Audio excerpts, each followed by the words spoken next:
Hello my dear big boss lovers. నేను మీ Sai Krishna. So, ఈ యొక్క వీడియోలో మీకు ఎలిమినేషన్ అప్డేట్, పక్కా అప్డేట్, ఇంకొకటి ఈ యొక్క సాటర్డే ఎపిసోడ్‌లో ఏం జరగబోతుంది, కళ్యాణ్ మీద ఎందుకు సీరియస్ అయ్యిండు నాగ్ సార్, అండ్ తనుజ మీద ఏం మాట్లాడిండు, తనుజకి ఏం చెప్పిండు, ఇమానుయల్‌కి ఏం చెప్పిండు, ఇవన్నీ క్లియర్ కట్‌గా మాట్లాడుకోవాలి. అండ్ బర్నీ గారిది ఒక ప్లాన్ కూడా అక్కడ చెప్పిండంట నాగ్ సార్.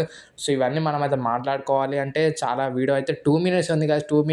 మీరందరూ పెద్ద పెద్దోళ్ళ వీడియోస్ అంతసేపు చూస్తారు. నేను 2 మినిట్స్‌లోనే ఇన్ని అప్డేట్స్ చెప్పేసి వీడియోనంతా ఖతం చేసేసాను. అయినా వీడియోకి ఒక లైక్, ఛానల్ సబ్స్క్రైబ్, హైప్ ఏముండదు వీడియోలో.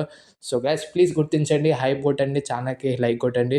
సో వీడియోని అయితే స్టార్ట్ చేసేద్దాం. తనుజని చూడగానే లేడీస్ సింగం లెక్క అయితే ఆడావు ఈ ఒక వారం మొత్తం అని నాగ్ సార్ అయితే అప్రిషియేట్ చేశాడంట. నిజంగా చెప్తున్నా, ఇమానుయల్‌ది కట్ట అదేంది బై మిస్టేక్ తగిలిన వాళ్ళ ఆన్ ద స్పాట్ నువ్వు ఏడవకుండా మళ్ళా టాస్క్ ఆడదామని పదా అని టాస్క్ ఆడడం విధానం గానీ, గెలవడం గానీ, మళ్ళా కన్ఫెషన్ రూమ్‌కి వెళ్ళినాక డబ్బులేమొద్దు, నేను ఎట్లనే ఆడియన్స్ తోటి ఇంతోటి ఉంటా అని అలా అనడం గానీ ఎక్సలెంట్ అమ్మా. చాలా బాగా ఆడావు ఈ వారం మొత్తం.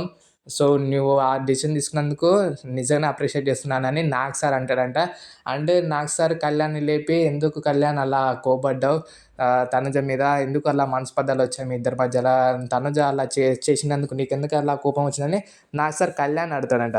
కళ్యాణ్ ఏమో, అంతలా ఆడినాం కదా సార్, తల మీద అంతలా దెబ్బ తగిలింది.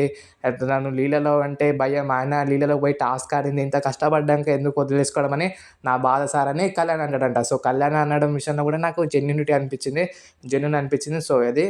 దాని తర్వాత ఇమానుయల్‌ని చాలా బాగా అప్రిషియేట్ చేశాడంట. నిజంగా చెప్తున్నాను, ఇమానుయల్ నువ్వు ఆర్ ద బెస్ట్ అని చెప్పాడంట ఇమానుయల్‌కి. నీ లెక్క అయితే ఎన్ని టాస్క్‌లు ఆడి లాస్ట్‌లో పోయింది కదా! చాలా బాధగా ఉంటది నాకు తెలుసు అని ఇమానుయల్‌ని బాగా అప్రిషియేట్ చేసిండంట. అండ్ ఎలిమినేషన్ అప్డేట్ వచ్చేసి సంజన గారు రాసి పెట్టేసుకోండి. Sanjana is going to eliminate. And Emmanuel చాలా బాగా ఎమోషనల్ కూడా అవుతాడంట. సండే ఎపిసోడ్‌లో ఎలిమినేట్ అవ్వబోతుంది. సో, ఈ week no double elimination, single elimination. అది కూడా మన సంజన గారు అయితే ఎలిమినేట్ అవుతున్నారు. చేంజెస్ అయితే మోస్ట్‌లీ ఉండకపోవచ్చు. సుమన్ శెట్టి పోవట్లేదు. Sanjana is going to eliminate.